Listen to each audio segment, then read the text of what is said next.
Thank you all. I appreciate your interest and appreciate you being here tonight. Our speaker tonight is Dr. Brad Lepper. He's the curator of archaeology for the Ohio History Connection. He is also a visiting professor at Denison University.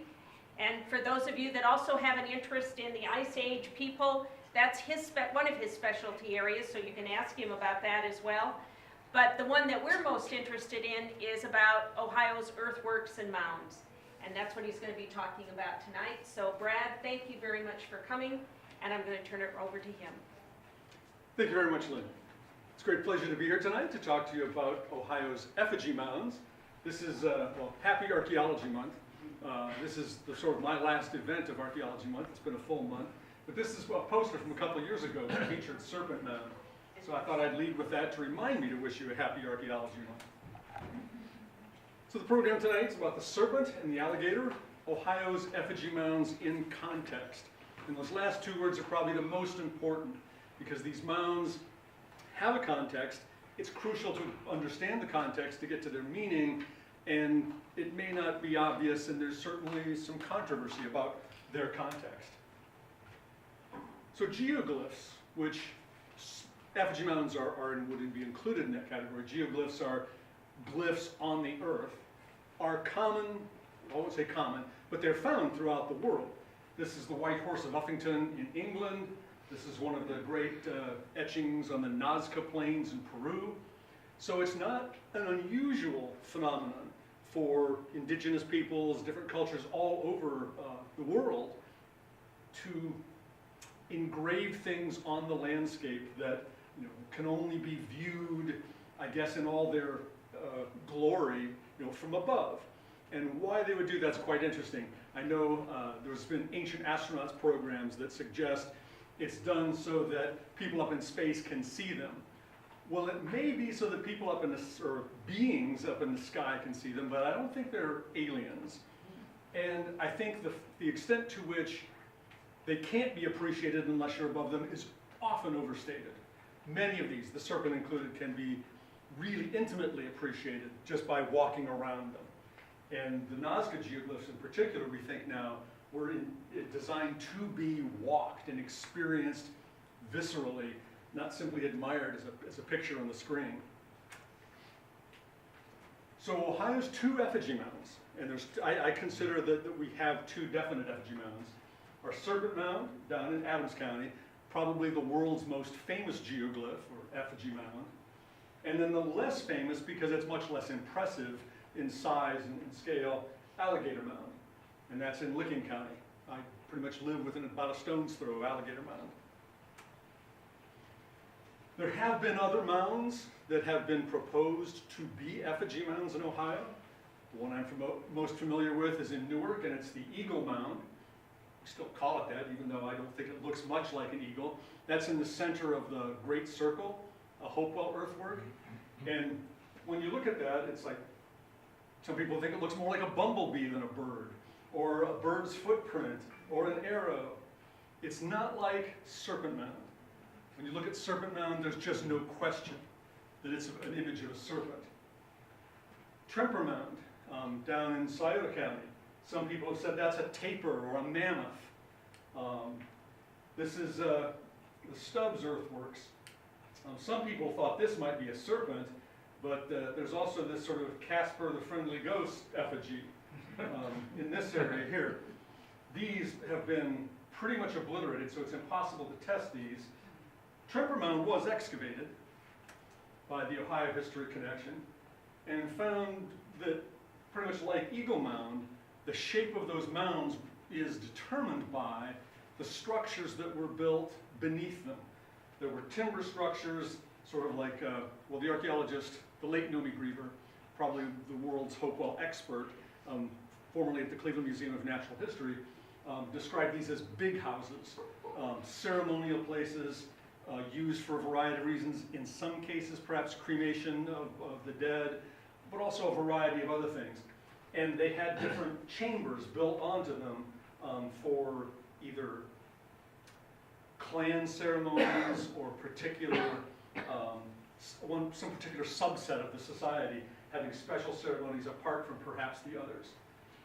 Eagle Mound also has sort of a long house, probably a similar kind of big house, not so large and not so many lobed, but the Hopewell seem to have had ritual spaces made out of timber and defined by timber, and when the rituals to be conducted there were concluded, they dismantled the house and then built mounds sort of exactly over all the ritual spaces. And that's why they often have these odd shapes that, like an ink blot test, can convey to some people the image of an animal. Some of them look more so, and some much less so. But when you look at Serpent Mound, there's just no question that it was constructed to look like a serpent. There's features that may be less so, like this head, and understanding what that is it a serpent biting an egg, swallowing an egg? What exactly is going on there? There's questions about that, and I can give you my opinion later. But overall, the coils or the turns of the body and the coiled tail are a serpent, without question. Now, getting back to that, putting these sites in context, early on, right around the turn of the century, 1901 or so, the Reverend Landon West, who lived in Adams County, saw that as a serpent with an apple in its mouth. And he said, or in his mind, that was not just any serpent, that was the serpent of the Garden of Eden. And he thought it meant that that marked the location of the Garden of Eden, that perhaps the mound was built or put there by God himself to mark the location. Now, if you've ever been to Adams County, you can certainly understand why someone would confuse it with Eden. Beautiful, beautiful county. But I think this interpretation is telling us more what was in the head of the Reverend Landon West than what was in the head of the people that built Serpent Mound. Serpent Mound is built on this bedrock peninsula almost that juts out into the valley of Ohio Brush Creek. It's actually on the inner rim of an ancient impact crater. About 400 million years ago, an asteroid or something impacted the Earth there and created this jumbled bedrock. I don't imagine that the ancient people understood that there was a crater there. What they would have understood was that this bedrock peninsula, when you look at it from the side, in many people's imaginations, evokes a serpentine head. And the way the rock outcrops at intervals almost looks like a serpent spirit inside that rock emerging at certain places. Many archaeologists that have worked at some of the Paleolithic caves in France, Lascaux, Chauvet, have noted that many of the animals painted on the walls take advantage of swellings, rises, things, bumps on the walls that perhaps in the imaginations of the shaman or medicine woman evoked a certain kind of animal, and then they painted it to sort of accentuate it so that other people could see the animal spirits that the shamans experienced for themselves as emerging from the walls. At the very least, they used those protuberances on the walls to make their creation somewhat three-dimensional. In this case, I wonder if it's the same kind of thinking, that people felt they were perceiving a mighty serpent spirit emerging from the earth, and perhaps built this effigy mound up on top of the bluff as a tribute, or to make the manifestation of that serpent more apparent to everybody. I mean, it certainly does that, if nothing else. Serpent Mound was investigated, actually the whole property was investigated by Frederick Ward Putnam between 1883 and 1889. He actually arranged for the site to be purchased by the Peabody Museum, and then they later donated it to the Ohio History Connection, but it was initially preserved by Putnam and the folks back in Boston that raised money to purchase it. He excavated several trenches through the Serpent. He excavated much of what he called a village area here. He excavated a large, what we would now call Adena burial mound here, another mound over here, probably also Adena, and then another mound over here that I'll talk about that's probably it is a Fort Ancient mound based on the artifacts that are in it. And then there's some other burials here. So this landscape isn't just a serpent effigy. It's a landscape that was used for millennia. We even have a Clovis point that was found on the property somewhere. So 12,000, 13,000 years ago, Paleo-Indians were moving across this landscape, maybe hunting mammoths or mastodons in that hunter's Eden back then. When exactly was the Serpent Mound built? Which one of these different cultural components is associated with, or represent the builders of Serpent Mound, is an ongoing question. It'll become clear that I've got my own opinions on the subject, and I'll make those clear. But it is a debate now. This is a page from Putnam's article in the Century magazine, which is his only publication that sort of is a comprehensive report of all his work there. So here's Putnam's cross-section of one of his trenches of the Serpent Mound. He found no artifacts of any kind in the serpent itself. So there was no way to identify the builders of the Serpent Mound based on any diagnostic artifacts that would have been found there. It was simply earth, and in places it had been reinforced with stone. Putnam wrote that particularly where it was near a slope, they put stone at the bottom to help support it. I mean, this reflects the fact that these ancient mound builders of Ohio and the neighboring states were not just piling up dirt, they were skilled engineers that understood the properties of the soils they were using and could build enduring monuments that have lasted between 1,000 and 2,000 years in some cases. These are artifacts, drawings of the artifacts that Putnam recovered from the large conical mound, and they are typical of what we now recognize as the Adena culture that lived here 2,500 years ago or so. That's clear. This is that small elliptical mound that I showed you, sort of in the southwestern part of the park. And these are his drawings of the artifacts. And these are actually the artifacts that are in the Peabody Museum collection. And these are clearly artifacts that belong to the Fort Ancient culture, which lived there about 1,000 years ago. So many people, Putnam himself, oh, and that village component, I don't know if I have a slide that talks about that. I don't think so. The village that he excavated, the occupation area, he found actually near the surface a pretty large and expansive village of the Fort Ancient culture, but when he excavated it down, he found beneath that, stratigraphically beneath that, an older component that is probably an Adena component that was much smaller.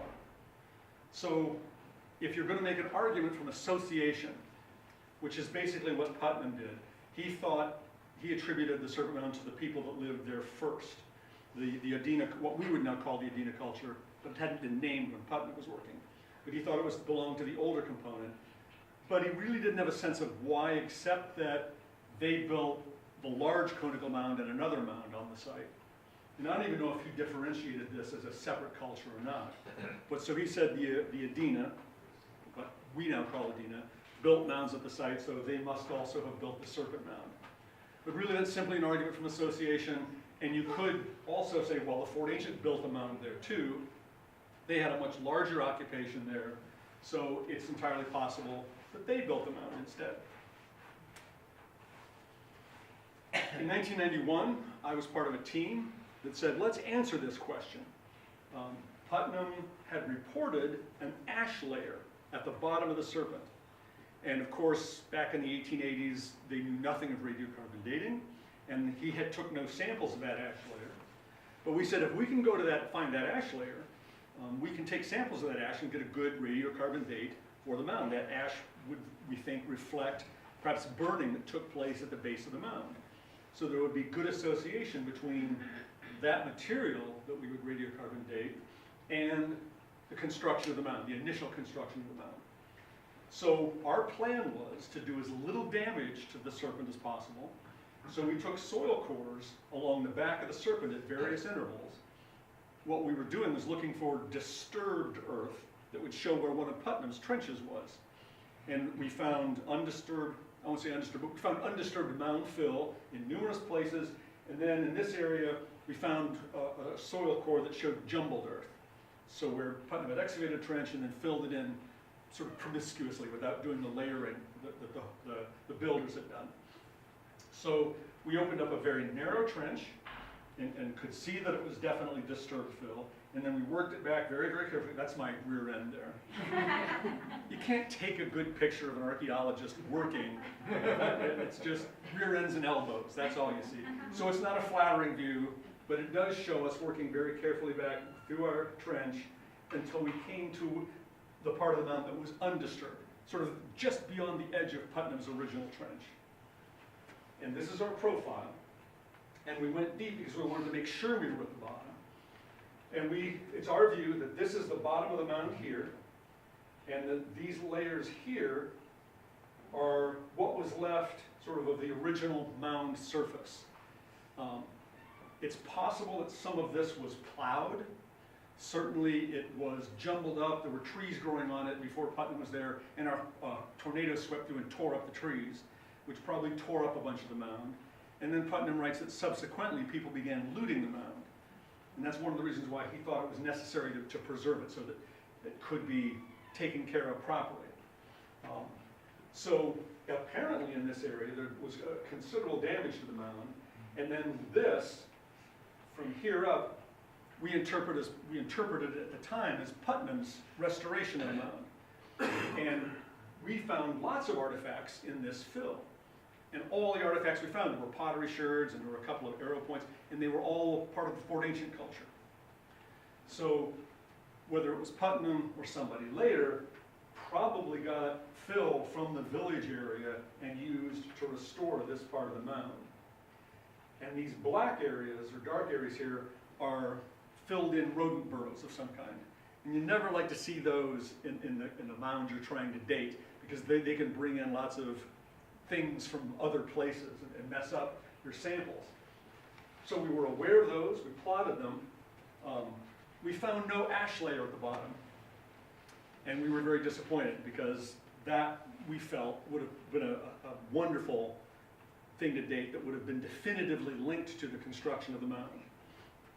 So in lieu of that, we took soil samples from the most compact and intact sections of the mound.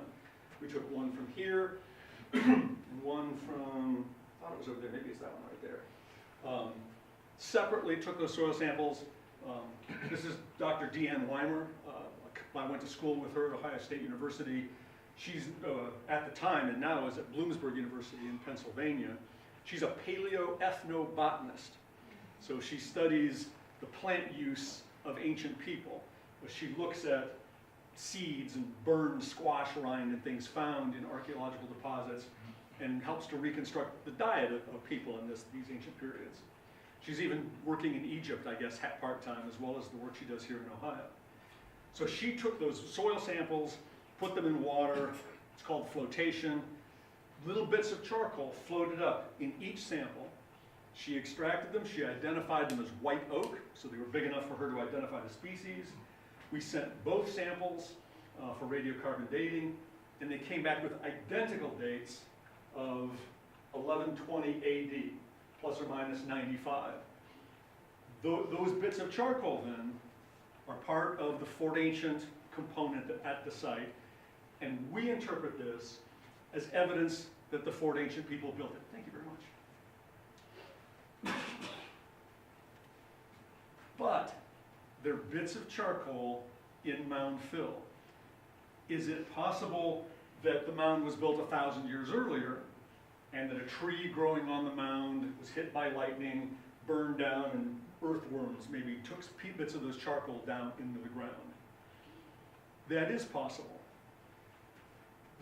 The idea that this is part of the Fort Ancient component, though, is strengthened by the fact that for a restroom project, we installed indoor toilets as opposed to the outdoor sort of open pit toilets we had there for years. And in the process, we were digging put in a little septic system. And in the process, the contract archaeologists found an old midden, and a chunk of charcoal from that gave a date that was almost identical to this. And that's the Fort Ancient midden at the site. So that, to me, even more strengthens the idea that this is associated with the Fort Ancient people there, and that the charcoal got into the mound as they were gathering earth or charcoal from their fires. Maybe they burned off the landscape. Maybe they just had cooking fires. But charcoal got swept up with the earth and deposited in the mound. So that's my interpretation, is that this was built by the Fort Ancient and that these dates reflect that. Now, quite recently, I don't know if I can even read the date on this past year, maybe 2014, a bunch of people led by William Romaine went back to the Serpent. They applied for a research proposal and the Ohio History Connection approved it. They also were looking for that ash layer, and they put a number of cores in the Serpent that shows the locations, and they found no ash layer. In fact, they think Putnam misidentified a layer of decomposing limestone as ash.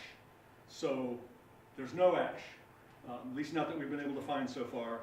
No burned layer at the bottom that's going to give us a definitive date for the mound.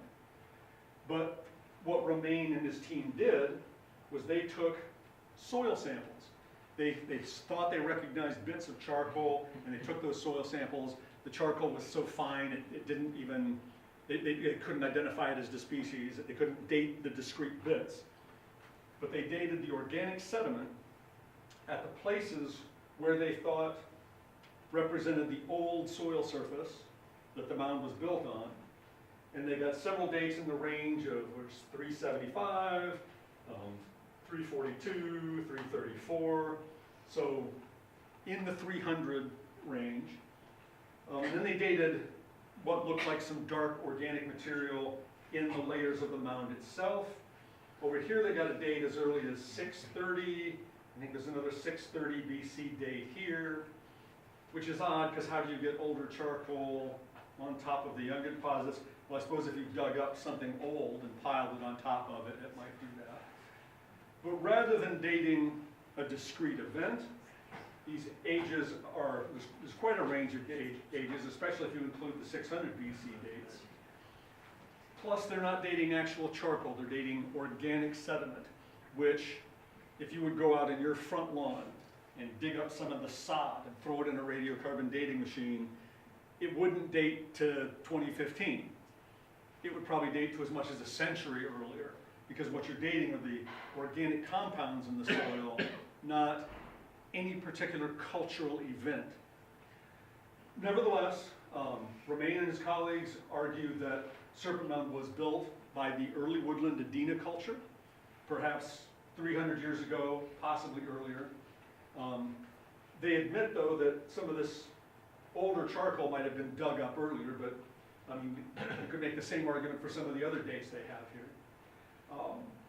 And so they think it was built by the Adena and then later refurbished by the Fort Ancient culture.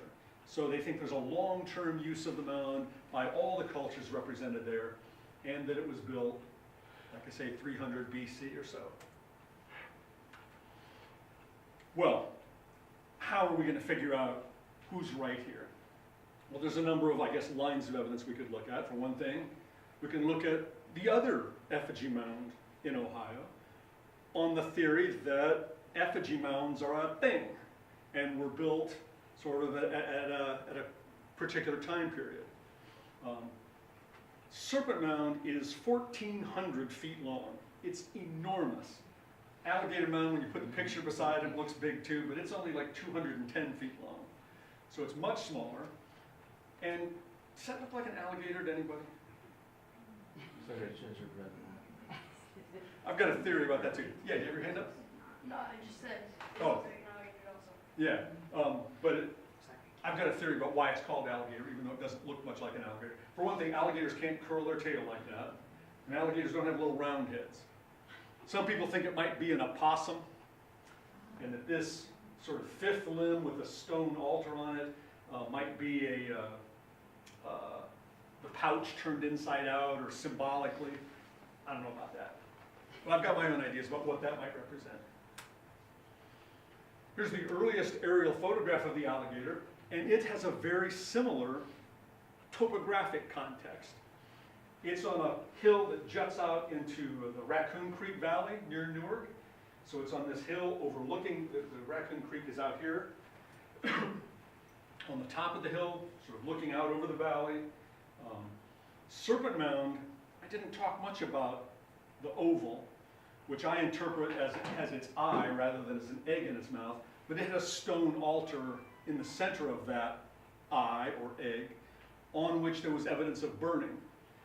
The altar, and I use that term guardedly, that was attached to the alligator also was sort of a flat stone platform on which there had been intense burning.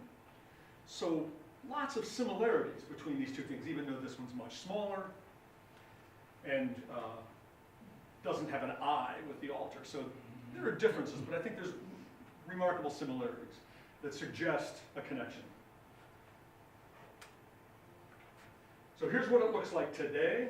The mound itself was preserved, but there's a road built around it. It's now called, and I don't know the Welsh pronunciation, I think it's Bryn D, but when you look at it on the side, it's Bryn Du Woods Development, and multi-million-dollar houses all around it. But the Effigy Mound is still there. Here's the map, and here's what it looks like today. It's near, this is the Raccoon Creek Valley, and here's the Alligator Hill. This map was done by Squier and Edwin Davis.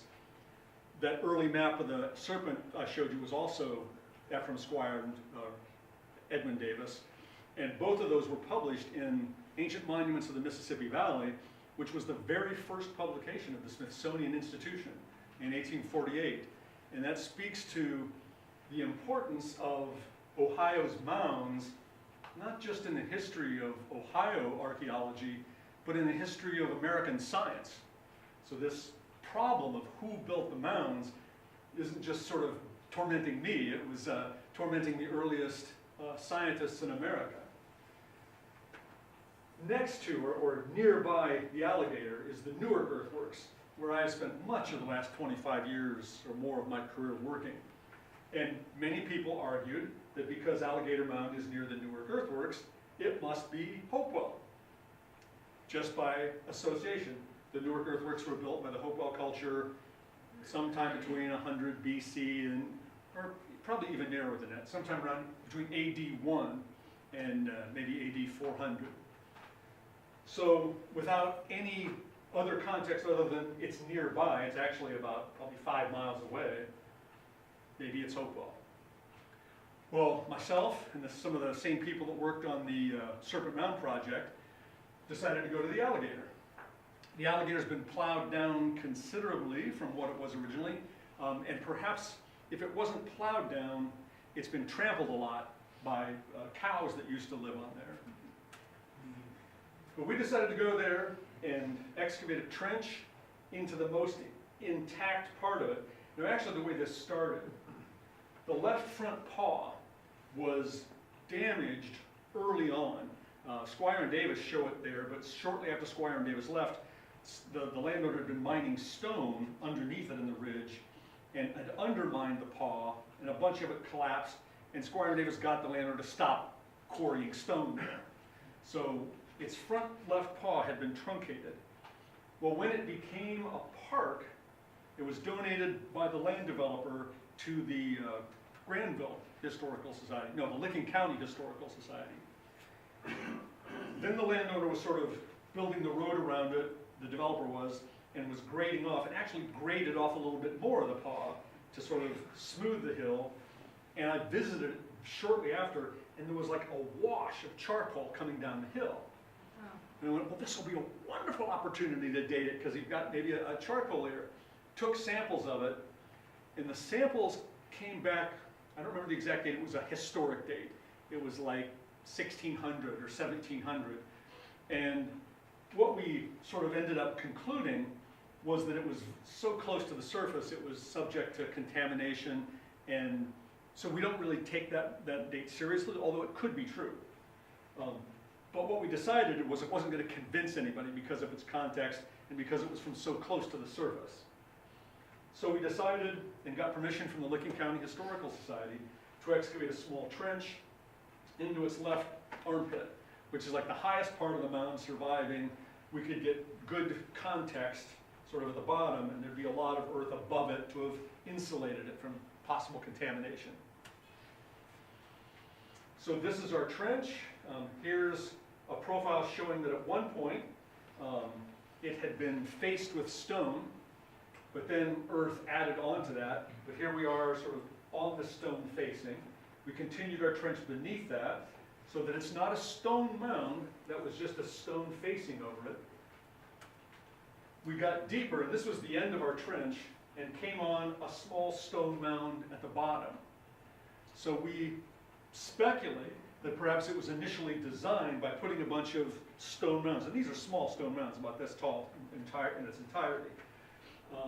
And as we were removing some of the stones here to get our flat profile, we exposed some charcoal, 2 pretty good sized chunks embedded in the floor. So if you're not going to find a fire pit, this is about as good a context as you're going to get, because it's at the base of the mound, beneath some stones, embedded, compacted in the compacted surface of the floor. So we got those 2 bits of charcoal, sent them to the radiocarbon dating machine, and they both came back around AD 1220, plus or minus 50. Again, a Fort Ancient date. We weren't sure if what those dates might be, so underneath this stone, we took a soil sample and sent it to the radiocarbon dating machine to date the organic sediments. Now this is basically all the dates that the Romaine team got from Serpent, is that kind of date. Not a charcoal date, but dating on the organic sediments. And we hoped to get some kind of corroboration. That date came back 1000 AD, 1005 plus or minus 25. We think this is a much more accurate and precise date. We hope to get it under the stone so that it wouldn't have been contaminated by other organic materials percolating down. But again, I think this just reflects the fact that the mound was built in 1220. The sediment used to construct it won't date to 1220. Those organic sediments will be older, or in this case, it's younger. No, that's older, by 200 years or so. So this is the timeline: Hopewell culture, late woodland cultures, and the Fort Ancient culture. These are the radiocarbon dates from Serpent Mound that my team got, those 2 particles, and these are the dates for Alligator Mound. Now these aren't the only effigy mounds in North America. In the upper Midwest, in Iowa, and Wisconsin, there are hundreds, and probably originally thousands, of effigy mounds. Bears, birds, all kinds of, even some people effigies. And those all date to sort of late woodland into, well, in southern Ohio, it's the Fort Ancient culture. In the upper Midwest, it has the unimaginative name of the Effigy Mound culture. So that's the duration of that. So this is really sort of an elegant look at this, that Serpent Mound, Alligator Mound are all built somewhat late in this effigy mound period. And in this context, all the effigy mounds in eastern North America were built in that window of time. If Romaine's team is right, Serpent Mound was built here, the largest, most beautifully designed effigy mound in the world. And then there's 1,000 years when nobody's building effigy mounds, and then somebody gets the idea again up in the upper Midwest, and then Alligator Mound is built. That's not impossible. I think an anthropologist by the name of George Kubler speculates, or has written about the idea of a prime object. And he's talking about art history, that often sort of the first example of a style, it sort of bursts like Athena from somebody's forehead, full blown. And I mentioned the Paleolithic cave paintings. The oldest one is Chauvet Cave at like 30,000 years ago, and the art is like, almost looks like Renaissance art. It's really gorgeous. People have debated those dates and said, oh, it must be later, because they're convinced that the earliest art must be like stick figures, and then art must get better. So is this that kind of thing? Is this the most beautiful example? Somebody ahead of their time, some artistic genius, creates it, and then nobody follows up until later, when everybody else sort of catches up. I'm not saying that's impossible, but for me, you have dates here on organic sediment, radiocarbon dates here on charcoal, and, well, so just on this basis alone, I think Serpent Mound fits in this context much better than it fits here. What other lines of evidence might we use to shed light on when the Serpent was built? You guys have any ideas? I mean, I think there's one that to me, perhaps in retrospect, because I know what the next slide is, seems perfectly obvious. If you're going to build a big effigy, presumably the thing you choose to build is going to be important to your culture. So were serpents important in the Edina culture? Were they important in the Fort Ancient culture? They certainly were important in the Fort Ancient culture. There are the only example I know of serpent iconography in the Edina culture. You've probably all seen Ohio State artifact, the Edina effigy pipe. It's a man with a decorated loincloth and a feather bustle, big ear spools. It's carved out of pipestone, and it's actually a tubular pipe. And the smoker would have, sort of put his mouth up here and the smoking material in the bottom between his feet. But the loincloth has a serpentine-like pattern on it. It's not obviously a serpent. Some people think it looks almost like intestines rather than serpent mound, but I don't think they were into that kind of funny decoration. It probably is a serpentine pattern. But that's like the only example I can think of from the early woodland of serpent iconography. Even before we get to that, I thought I knew what the next slide was. The serpent head, if you stand at the neck, which you should not do, there are signs all over the place, don't get on the mound. That's not me, by the way. If you stand at the neck and sight through what would have been the stone altar there in the egg or the eye, you're looking at the point on the horizon where the sun sets on the summer solstice. The later peoples, the Fort Ancient peoples in particular, and the broader Mississippian world of which the Fort Ancient culture was a part, had put a lot of emphasis on the sun. The Hopewell built some earthworks in alignment to the sun. At Newark, they seem to have been most interested in the moon. And if you have questions about that, we can talk about that later perhaps. But there's been the argument that the heads lined up to the sunset on the summer solstice. This coil may be lined up to the equinox. This one to the winter solstice, sunrise, and this one to the, this is winter solstice, sunrise, summer solstice, sunrise, and that's equinox. But those are very rough, and there's lots of wiggle room in figuring out those alignments.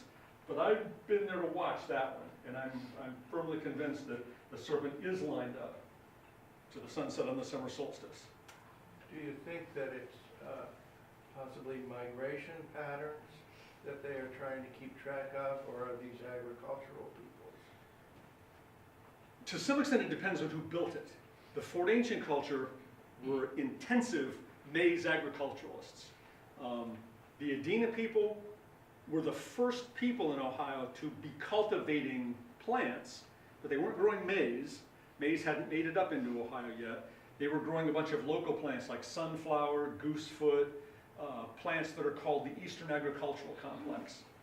But it's clear that they were gardeners growing plants to supplement a largely hunting, fishing, and gathering diet.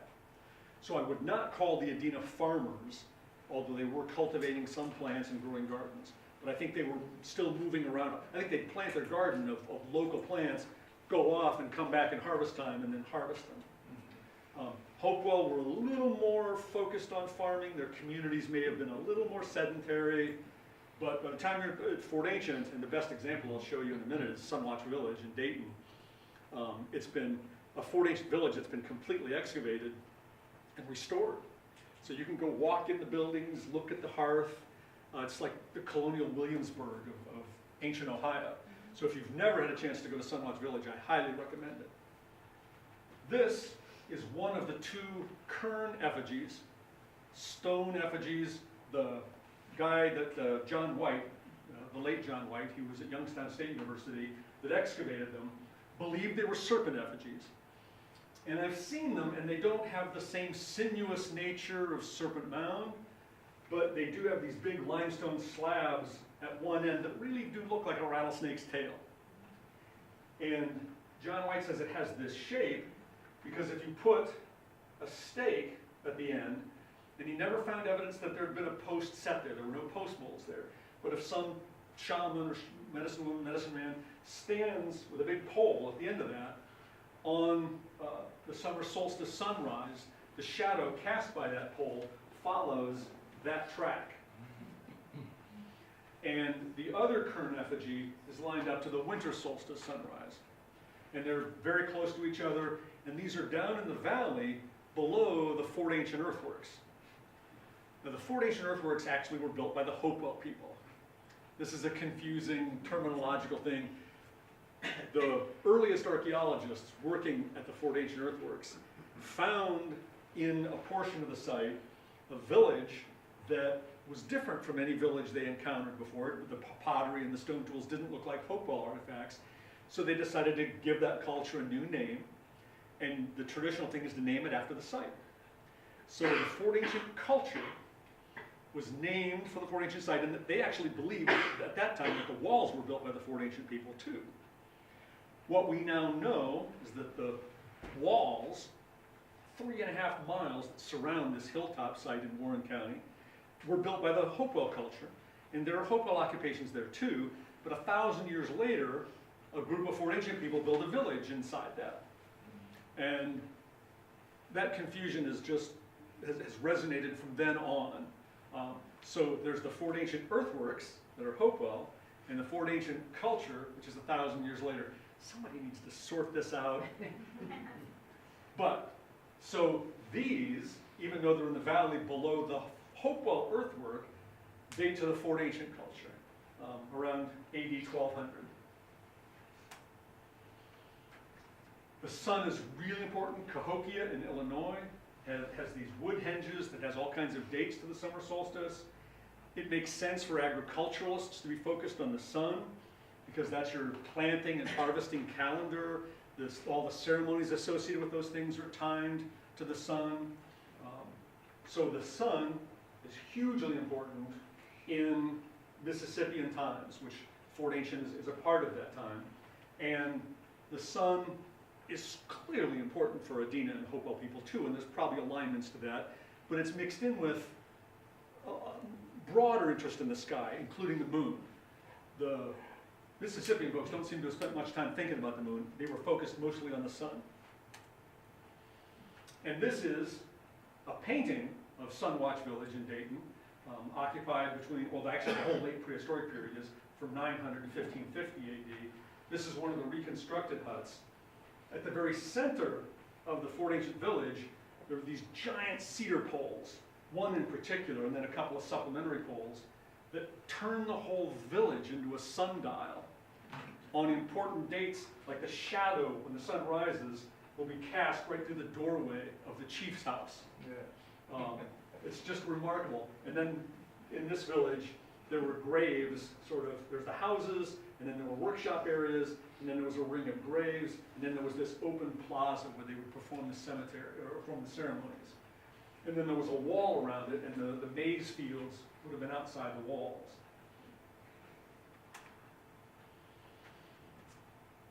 This is a typical kind of decoration on pottery in southern Ohio for the Fort Ancient culture, and it's called the guilloche. But in some people's minds, it's a serpentine kind of pattern of like maybe intertwined serpents.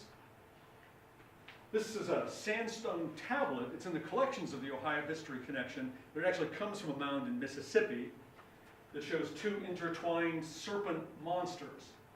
They have rattlesnakes' tails. Here's one, here's the other. But their heads are like a mammalian carnivore. They have intermeshing big, canine teeth. So it's some kind of serpent monster with maybe a cat head or something. We'll talk more about that in a minute. This is the Birger figurine found in Illinois. It's probably a mythological person. It's this old woman with a stone hoe hoeing the back of one of these serpent monsters. And the serpent's tail back here is turning into a vine of gourds. So clearly there's some rich myth that's represented there. If only we had the stories to go with it. but it shows, again, this fundamental importance of serpent monster creatures as part of their mythology, their cosmology. I just recently read a new book about Picture Cave in Missouri, and this is Mississippian iconography that covers the inside of this cave, and this is a serpent, and initially I guess this has been interpreted as a frog, but the authors of this book think that's this, in Cadouin oral traditions, there's a mother, an old woman, that mates with the serpent spirit and has offspring, and it's part of this rich myth. And when I saw that painting, I went, J.P. McLean saw Serpent Mound before it was too heavily damaged, before Putnam had excavated it and restored it, and he always thought that there was a frog at the end of the serpent. But then, of course, he elaborated this bizarre idea that the frog was sitting there and the snake was striking at it, and the frog leaped away, ejecting this gigantic egg out in fright as it left. And of course, if that's the egg, it's much bigger than the frog itself. But if you take away that silly aspect of the story, those images look pretty interestingly similar. I mean, and one reason why I think that's the eye is because of what's on the other side, like that's the whole head or something. But on the other hand, maybe this is the same kind of iconography, and this is just sort of symbolic, and that stone altar with its fires, you know, may have had some deep significance about what was happening in this representation of perhaps the same myth. I can't say that. These are widely separated. This is Missouri and this is Ohio. But I find that fascinating. And I highly recommend that book, by the way. It's on Picture Cave, and there's beautiful color reproductions of these caves. It's, I think, one of the most important discoveries in windows onto this Mississippian era belief system. It's just fascinating. It's like looking at books of the Paleolithic cave paintings. This may be one of the most accurate representations of the serpent, showing this mound on the other side of the eye, or egg, or whatever. This was done by W.H. Holmes, also by for the Smithsonian Institution. Actually, I'm not sure. I think it was published in Science magazine, but Holmes was working for the Smithsonian then. But it shows that, what's his name? The guy I just mentioned that drew the frog wasn't making up the idea that there was something there. Putnam, when he did his restoration, he was really convinced that the serpent was swallowing an egg, and that iconography tied into Oriental myths of serpents swallowing the world egg or something. So I think Putnam sort of believed that in his mind and paid less attention to what was going on out here, because it was confusing to his interpretation of this as a serpent and an egg. If it's a serpent eating an egg, what's this? So Putnam didn't restore this, although you can still see this mound as a little triangular wedge when you go there today. It just hasn't been restored. Mississippian era rattlesnake gorgets, found mostly in the southeast, but they do crop up in southern Ohio. And this is a typical example.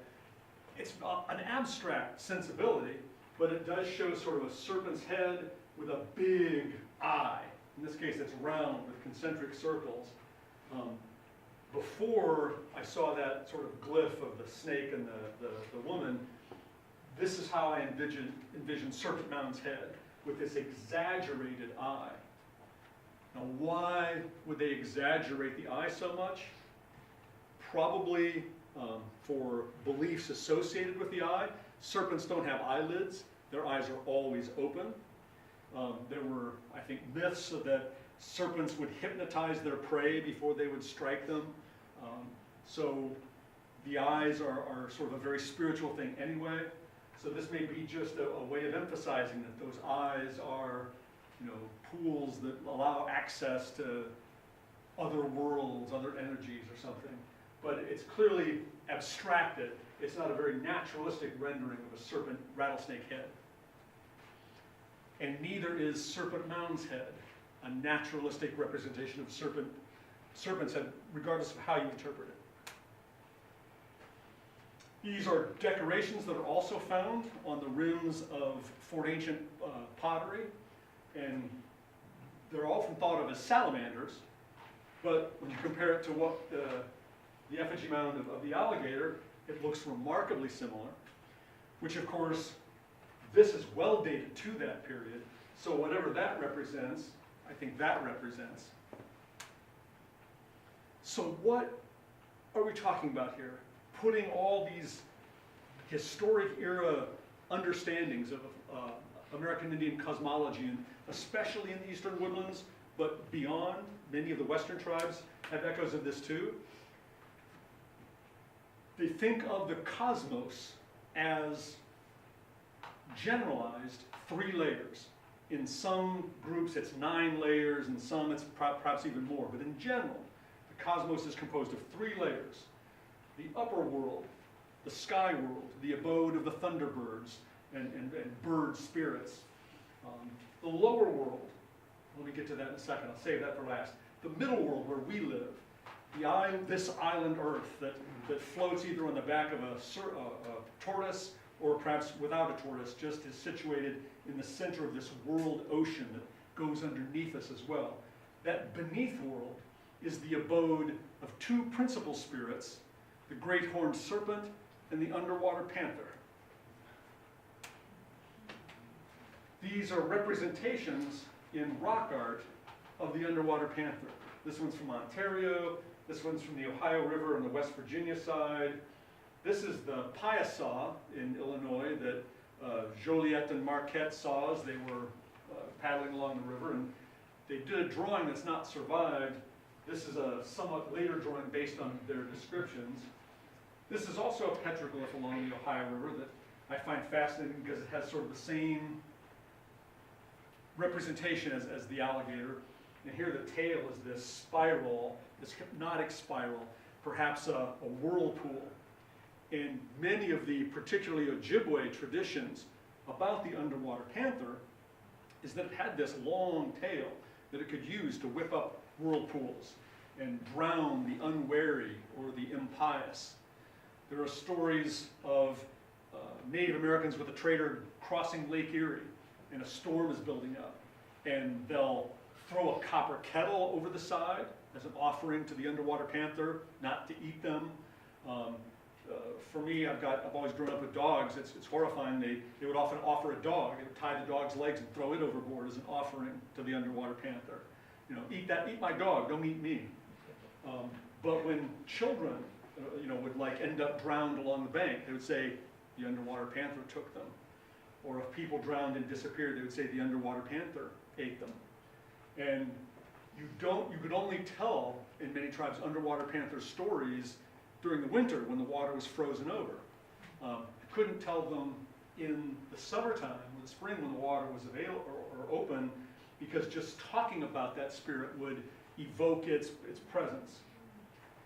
What people were saying that? Different people, Ojibwe, Miami. I don't know if the Shawnee had particular underwater panthers. The underwater panther and the great horned serpent seem to meld. Some people think it's the same spirit, just in different manifestations. But some tribes focus more on one and more on the other. Some tribes definitely recognize 2 separate personalities. At least one of the anthropologists writing about them has this great phrase that they're other than human persons, but they have great power.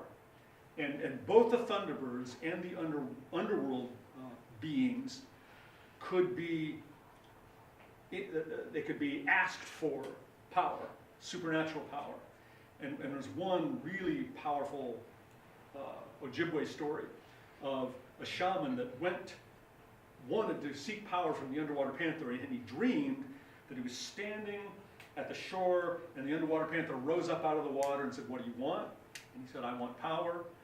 And the underwater panther said, "I will grant you power, but every time you use it, one of your family will die. I will take one of your family." And he said, "Okay." And he woke up, and his wife laying beside him had died. And he used the power, and his children, one after another, died. And he became corrupted and evil.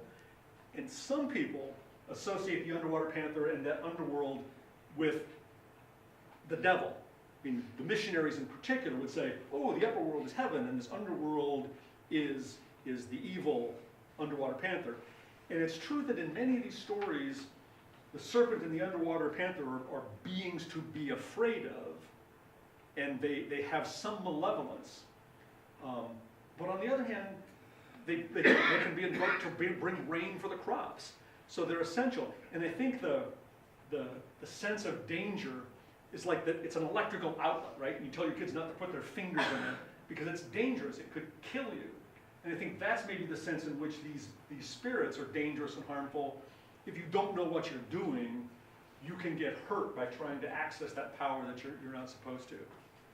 This is an Ojibwe birch bark scroll showing one of their ceremonies. This is like the entrance to the longhouse, and as the Midewiwin, through their sort of like the secret society, not really like the Masons, but sort of like it in that you could become initiated in it, and then you could rise to higher levels. In one of those levels, you encounter these serpent spirits, and then this is the underwater panther, and have to know the right things to say to pass that challenge.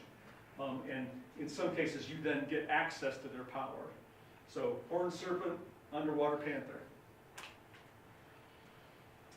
This is Winnebago. We call that now, I can't remember Ojibwe. Anyway, a drawing made by a Winnebago chief of the underwater panther. And that pose, I want you to remember that pose. Sideways pose, but the human-like face looking straight at you, and then this long tail that curls at the end, and then these jagged spines. The jagged spines almost sort of evoke alligators, but there are no alligators up here in the north where these traditions are strong, which is not, of course, to say that the people up here didn't know about alligators. So, if there are no alligators here, why Alligator Mountain? Well, we know the first residents of Granville were there when there were still Indians there. And if they had asked the Indians, what's that mound? And if the Indians had said, that's Mishipeshu, which is the Ojibwe name for underwater panther, and the settlers are still learning the Indian languages, and they're going, Mishipeshu, underwater panther. Panthers don't live in the water. What do you mean? And if they said, well, that great spirit that lives in water and has the long tail and sometimes eats people, said, oh, you mean an alligator. Squier and Davis say it doesn't look much like an alligator, but the people around it, that's what they call it, and they insist on it. Well, they would have insisted on it if they felt the indigenous people that they talked to had told them that's what it was. I don't have a diary or a letter that says anything of the sort happened, but it makes a kind of internal sense that people would, it doesn't look anything like an alligator, but if you thought that that's what someone told you it was, and they were the first people here before you, that they should know. So 2 effigy mounds in Ohio. The Great Serpent, the alligator. 2 ruling spirits of the cosmology of the historic American Indian cosmology, the horned serpent and the underwater panther. That's what I think these are. And in the same way that historic Native Americans built shrines to the underwater panther, there was a couple of boulders up around Lake Erie that the Wyandot thought were the underwater panther, and they would leave offerings there. This shrine could have been erected and offerings perhaps burned on that stone platform.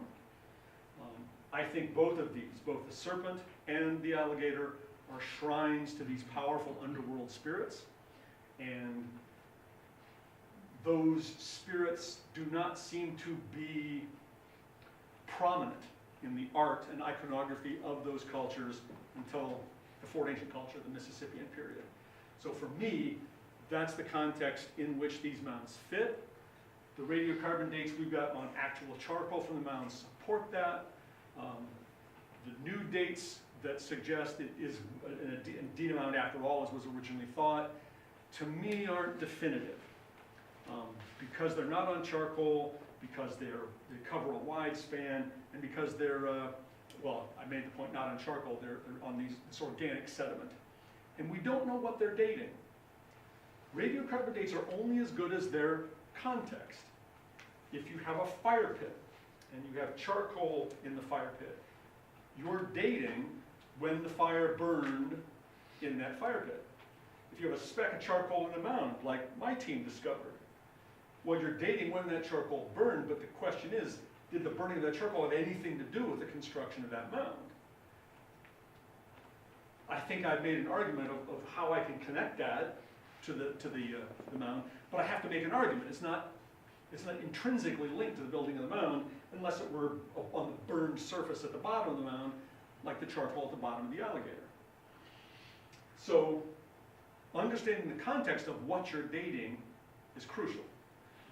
And I think in both cases, we don't have enough understanding of the context to have either radiocarbon date make or break to definitively tell us how old the effigy is.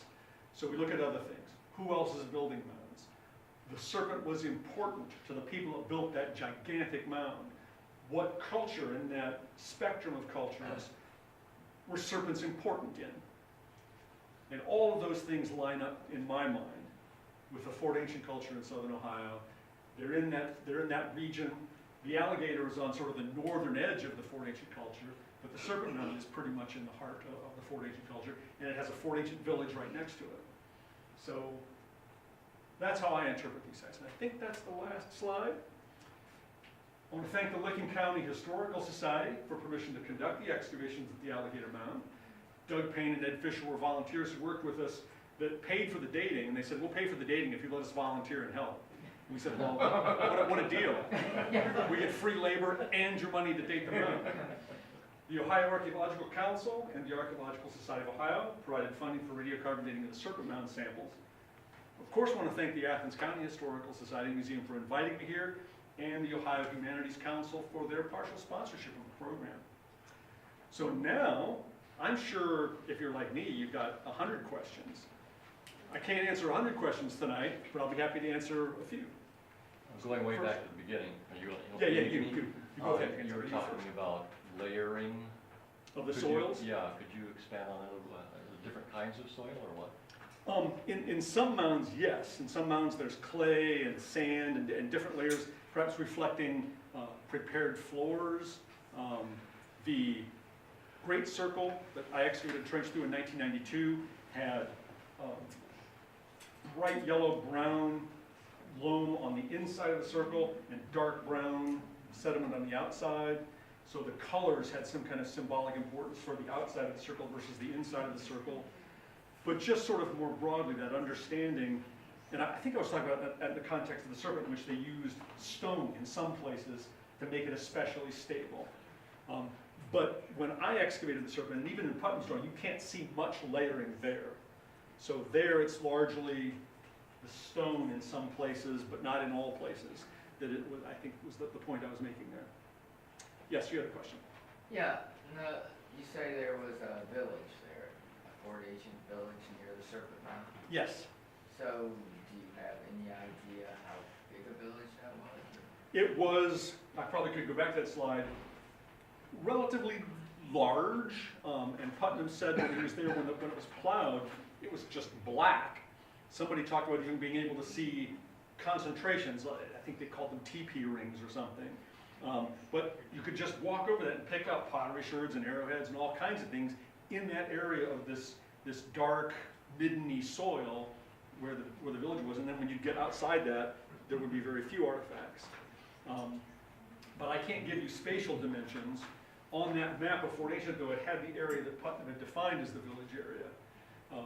And there was a smaller component beneath it. And I actually excavated some of that village component that was still left. We put a water line leading from the house down below up to the hill. Well, that was back in the late 80s, early 90s.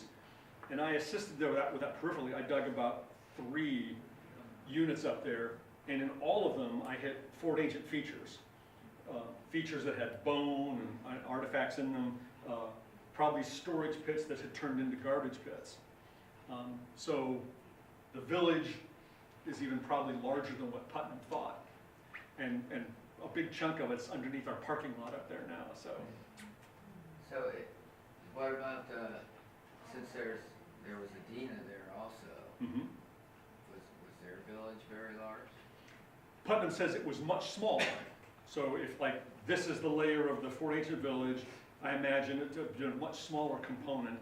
And it may not have been a village at all. It may have been a mortuary camp that was built there while the people were engaged in ceremonies building the mound and preparing people for the dead. It's just impossible to say from the artifacts that were found there. From the rich inventory of artifacts and pits and things associated with the Fort Ancient component, they're living there. I mean, that's a village. We don't really know as much about what was going on beneath it with presumably the early woodland component. So they were all year residents? Fort Ancient would have been pretty much all year. Adena, probably not. Adena would be more moving around, because they were mostly still hunter-gatherers and fishers, so they would have to go to where the food was. But they would come back at harvest time to where they planted their gardens. But whether they had gardens at this site, or whether it was a special use site, they would go there for ceremonial purposes only, still needing a house to live in, or some kind of structure to live in for the period of time that they'd be there. But I'm speculating to a large extent. I'm just guessing if it's a smaller component, they didn't build villages in the same way the Fort Ancient people. The component that represents the Adena occupation may not be exactly like the village that was there in the Fort Ancient period. Does that make sense? Yes. I'm interested in the special ceremony aspect of this site. Yeah. You mentioned it's an impact site. Yes. And in fact, it's still a special ceremony site up there for some people. Absolutely. It is said that if you go down into the crater with a compass, the compass acts according to the incredibly magnetic material down below.